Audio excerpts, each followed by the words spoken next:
So basically, this is Final Fantasy II, back once again to where it all began. Same new old graphics and new old music, but this time an actual story. A long-standing era of peace is brought to an abrupt end as the Emperor of Palamecia begins his campaign for world domination. Renowned for his pomp and pageantry, the Emperor carries this out by having his armies watch him absolutely obliterate a tiny village with a horde of demons. The Kingdom of Fynn begins to mount a resistance, but their castle falls to an all-out assault from at least 4 Palamecian soldiers. As the royalty and the remnants of the rebel army flee to nearby Altair, our heroes, Firion, Maria, Guy, and Leon, are intercepted by presumably the same 4 soldiers and are swiftly beaten. Firion awakens in the new rebel base and is quickly reunited with Maria and Guy, but not Leon, Maria's brother, as Guy eloquently explains. They meet with Princess Hilda, who, despite telling them that they are pathetic in combat, is just very worried about the captives left behind in Fynn. You never know, Leon might even be one of them. Oh, but they couldn't. That's far too dangerous. As they arrive in Fynn, they find that the military presence has possibly even doubled, leading the local shopkeepers to give up on any attempt to provide good customer service. Hidden in the back of a pub, they find Scott, Prince of Kashwan, who was thought to have died in the attack. He relays a message for the king that Fynn was betrayed by Count Borgen, gives them his ring, then dies. On reflection, the 3 potions stored in those chests may have been there for a reason, but no matter, quick snooze, on they go. Despite having not found Leon, Hilda likes the cut of the hero's jib and tells them of the Dreadnought, the Empire's flying fortress, which is nearing completion. She sends them to distant Salamand to find Mithril, which they will need if they are to stand any chance of resisting the Empire. Joining them are Minwu, the white mage who originally saved their lives, and, more importantly, Minwu's canoe, which they use to cross a lake and reach Paloom, a surprisingly progressive port town where men and women are both harassed in equal measure. Embarrassingly for Minwu, our heroes immediately ditch his trusty canoe and set sail on a nice, full-size boat to Poft, where they encounter Sid, whose airship for hire only adds further insult to injury with the whole canoe situation. They buy passage on the ship for a genuinely outrageous 200 gil, considering it would have taken about 15 seconds to just go there by foot. Nonetheless, Salamand awaits. Like their namesake, the salamanders just love living in the cold. The morning air is crisp, the water is clean and fresh. The men of the town are forced to work in the mines all day under penalty of death. Oh, well, that's not very good at all. Joseph, the town elder, says that he knows where the Mithril might be, but can't trust the heroes unless they save the townspeople from the mines, which are completely unrelated and used for digging up like stones and things, so stop asking about it. In the depths of the mine at Semet Falls, they find where the captives are being held, including Joseph's daughter Nellie, and Paul, who the heroes have allegedly met before. He informs them that Borgen has been keeping Nellie captive to control Joseph, and reveals that he too came looking for Mithril, but was captured. That's right, even the legendary Paul, famed for being in that cave that one time, was taken captive. The heroes continue deeper into the cave with this in mind, certain that it must become more dangerous maybe. What stands between them and the Mithril is just a guy, not that one, who puts up very little resistance as they claim the Mithril for themselves. They return to Salamand, where Joseph apparently doesn't care at all that his daughter and town were just saved. Annoyed, the heroes return to Altair and give the Mithril to the local blacksmith, who has the absolute cheek to try to sell it back to them. Penniless and reasonably well equipped, they receive new orders from Hilda to infiltrate the town of Bafsk and stop the construction of the Dreadnought before it's too late. In Bafsk, they find that the traitorous, pompous, and lazy Count Borgen has taken over the construction from the efficient, intimidating, and presumably nice-smelling Dark Knight. A rebel spy directs them to the sewers through which the Dreadnought can be reached, but just as they are about to reach the other side, the Dark Knight reveals himself and gloats that the Dreadnought is already complete. Borgen then shows up and does the same, but in a far less cool way, obviously. The Dreadnought takes flight and bombards Poft and Altair. After making their escape, the heroes meet with Sid in the newly remodeled Poft, who reveals the fresh and innovative idea that taking out the airship's engines might make it tricky for it to stay in the sky, genius that he is. More usefully though, he suggests using the Sunfire, which powers all airships, to overload the engine. Upon their return to the rebel base, they learn that the king, who is so regal he wears his crown to bed, is dying, so Minwu and his glorious healing magic stay behind to help. They learn that the Sunfire is kept in Kashwan Keep, home of Princes Scott, the potionless, and Gordon, the mostly unimportant. First, however, they need the Goddess Bell, unimpressed by the fetchiness of their recent quests, but encouraged by the fact that Minwu forgot to take his canoe back. The heroes travel to Salamand to ask the famously unhelpful Joseph for assistance, who actually joins the party and allows them to use his snowcraft. With the help of the snowcraft, which, let's be clear, is a boat on wheels, they are able to access the snow cavern which holds the Goddess Bell. The cavern, though egregiously dense with monsters, is easily traversed until the heroes encounter a room full, for whatever reason, of beavers. This could have proven a severe roadblock, but thankfully, in what may be overall his most important character trait, Guy speak beaver. They use the beaver's hidden path to reach the end of the cavern and claim the goddess Belle. As they leave, however, they are attacked by Borgin, who, well, does what Borgin does. As a last-ditch effort, he hits them with the Indiana Jones special, but Joseph, about whom I have never said a bad word by the way, sacrifices himself to save the others. Their grief somewhat lightened by the sweet new land boat they just found lying around, they take the bell to Kashwan and use it to unlock the tower. Immediately they find Gordon, brother of Scott and noted cowardly Custard, who was apparently able to open it the whole time, making a mental note to apologise to Nellie later for her father's pointless sacrifice. The heroes join forces with Gordon to climb the tower and find a torch with which to carry the Sunfire. Several well-lit fire receptacle-filled floors later, they find one that is just right and take their leave, but as they begin their journey they see the Dreadnought capture Cid's airship. Lacking an easy way back to Altair, they enlist the help of some kind of large flightless bird, a chocobo, which feels unimportant and is probably the last we'll see of them. Atop the chocobos, they return to Altair by land in search of clues to the Dreadnought's whereabouts. Ignore that. Don't look at it. Don't look at it. Seriously, don't look at it. Once there, they learn that Hilda wanted to surprise them by welcoming them on Cid's airship, and thought that now was actually the perfect time, what with the enemy's overwhelmingly dominant aerial presence. So now it's not just destroy the Sky Fortress, but save the princess too. All that remains is for them to figure out the Dreadnought's location, and who knows how long that... Oh wow, oh look at... oh wow, oh where did that come from? They board the Dreadnought and get by relatively well, just not making eye contact with anyone, and soon find Hilda and Cid being held in an unlocked cell. They escape by themselves with no escort, as the heroes, trying not to think too hard about that part, continue on and use the Sunfire to destroy the engine. This enrages the Dark Knight, and Maria recognizes his voice, even though she didn't the first time, when he did way more talking. The heroes flee to Altair on Cid's airship as the Dreadnought is destroyed. Uneasy lies a head that wears a crown to bed, and so the king is not long for this world.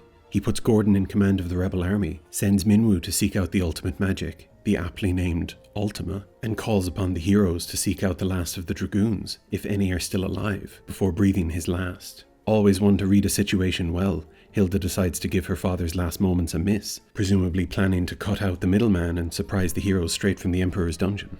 Seeking a boat in Paloom, they meet Layla, a suspicious pirate woman who offers to bring them to Deist. She almost immediately confirms herself to definitely be a suspicious pirate woman, but after the heroes slap her crew around a bit, she changes her ways and pledges her allegiance, and more importantly, her boat, to their cause. They arrive at Castle Deist to find that yes, the dragoons are all dead, but within the castle is the last living wyvern, who entrusts to them a wyvern egg, then also dies. In light of this tragic situation, the heroes gently and respectfully ransack the castle for valuables, then go to Deist Caverns to leave the wyvern egg in a pool to cook for a while. Upon their return to Altair, Hilda is grateful to Firion for all his help.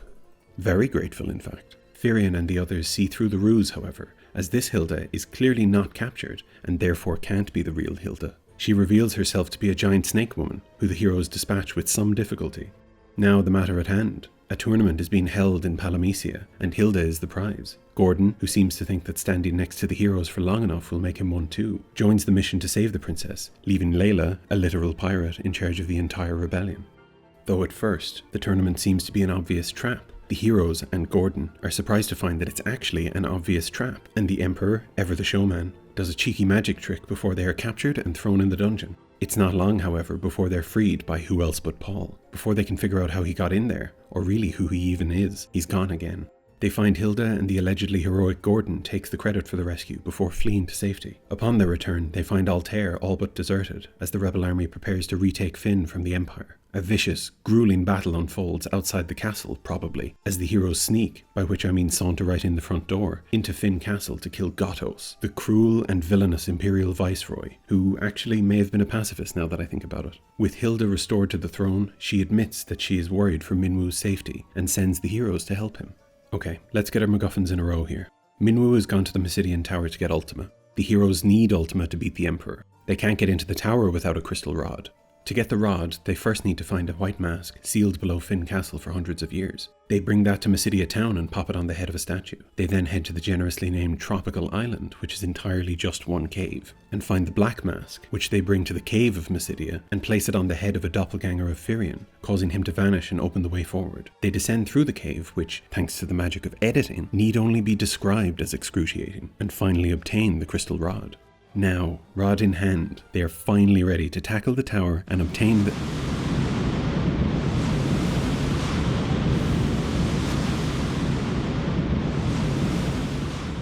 Oh. They find themselves in the belly of some kind of beast.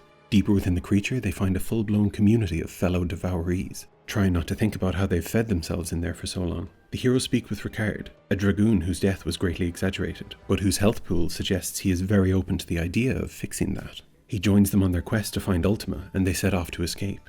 The inside of the Leviathan is inhospitable to say the least, between the pools of burning stomach acid and... those. But with Ricard at their side, they defeat the worm that guards its mouth and escape on their amazingly intact ship. Okay, tower take 2. They use the crystal rod to remove the barrier around the tower and begin their ascent. They painstakingly battle through 10 floors of a variety of elemental flavors, finally reaching the top to find Minwu waiting for them. But the ancient masks, and the rod, and the sea monster, and never mind that for a second. How he could have made it through that entire tower with just healing magic, I just cannot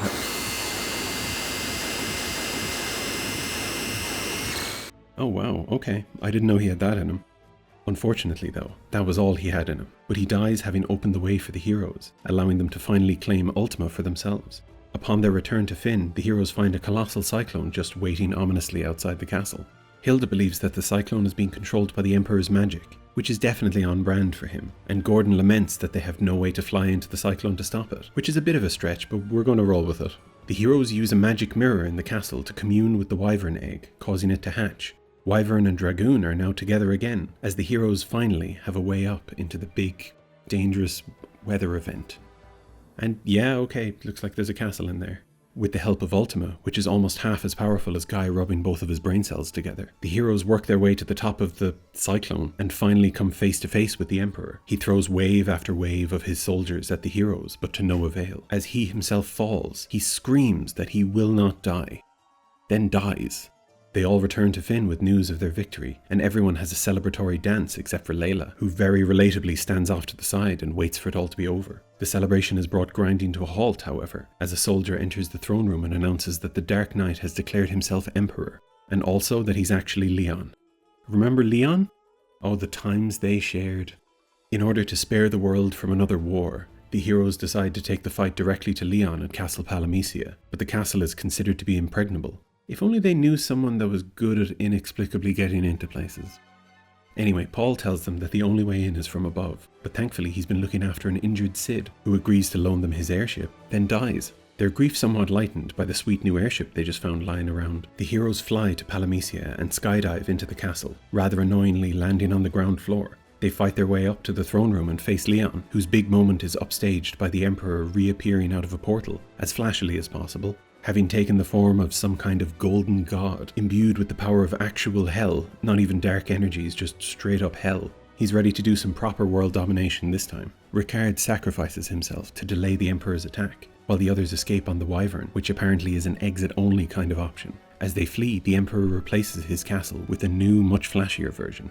Back in Finn, they remember all of the secondary heroes they've lost along the way. Unsurprisingly, Layla and Gordon decide to sit this one out, but Leon agrees to join the others in facing the Emperor. That's not to say he's a hero necessarily, but the demons from Hell angle is a little bit too evil for even his tastes. They set off one last time to the Emperor's newly deviled up castle, Pandemonium. Despite looking like something you might make in Minecraft over a long weekend before burning out and never playing again, Pandemonium is as evil as they come. One final Geiger-walled tower to climb, complete with enemies that can force the heroes to become spectators for their own demise. Finally, at long last, they stand ready to fight the Emperor one last time. Fortunately, a weapon gifted to them earlier by Paul, who claimed it had fallen off the back of a ship, proves to be the Emperor's worst nightmare, as even his lovely King Ghidorah hair is unable to stop him from being turned into a fine golden paste. Victorious at last, the heroes escape from the crumbling castle and return one final time to Finn. Hilda thanks them for everything they have done. Gordon, honestly lucky to be there, declares that he is a coward no more, which is very easy to say from the safety of the throne room. Paul, the true hero of this story, promises to steal from the heroes in future, just to assert dominance.